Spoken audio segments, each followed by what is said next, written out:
We can now look at how we want to do some of the matrix operations that we've discussed earlier in MATLAB. MATLAB, remember, stands for Matrix Laboratory, so it's set up to handle matrices pretty well. And so we'll look at how to multiply two matrices together, find the transpose, determinant, and inverse of a matrix.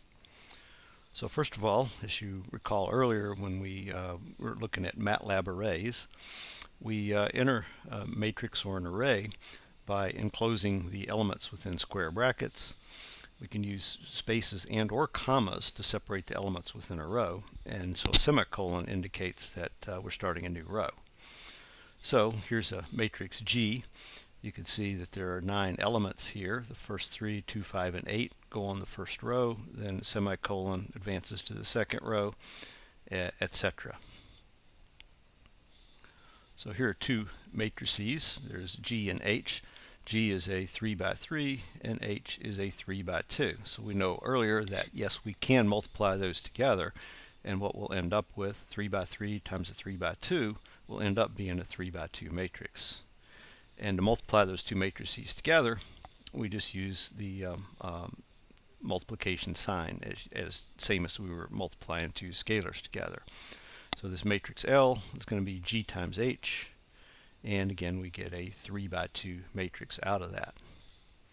Now remember that when we were doing element by element operations in MATLAB, we used the dot in front of the multiplication sign, and this is why, because when we have a matrix or more than one matrix involved, and we use just the multiplication, it's going to try to do matrix multiplication. So if that's not possible, you'll get an error. So if you use the dot star, then it will go through and do that element by element. So here's another multiplication example. Again, this is a 2 by 4 times a 4 by 3, so we'll end up with a 2 by 3. So there's the input for A, there's the input for B. Multiply those two together and we get a 2 by 3 matrix. You can practice on some of these with MATLAB. Finding a transpose very easily, we did that already.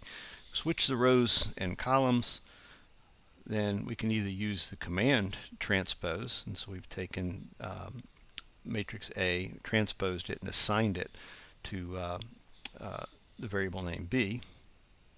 But we also know you can just use that prime symbol. So again, here's a matrix A.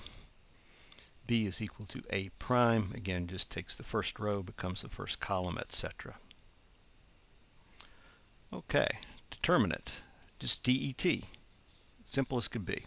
So here's a 3 by 3 matrix. We take the determinant of that, and of course what we get back is a scalar value. And remember, we can only do a determinant for a square matrix. Okay, inverse, I and V. So we take the inverse of A, then again, this is what we get. And if we want to confirm that that is the inverse, of course we can multiply those two together. A times its inverse will give us the identity matrix. And you can see in the MATLAB short format, some of them show us exact 0, others to 4 decimal places show us as zeros on those off diagonals and ones on the diagonals. So a product of the matrix and its inverse, as we've learned earlier, is going to be the identity matrix. Now here's another example. We've entered this matrix A. We've tried to take its inverse, and we get the warning. Matrix is singular to working precision, and so we get infinity for all of our values for the inverse.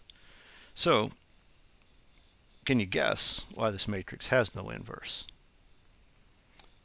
Well, one thing you might notice is that we've looked at this earlier, and the determinant of this matrix is 0. And so even when we looked at the determinant by hand, we said, yeah, if the determinant's equal to 0, then the inverse is going to be undefined.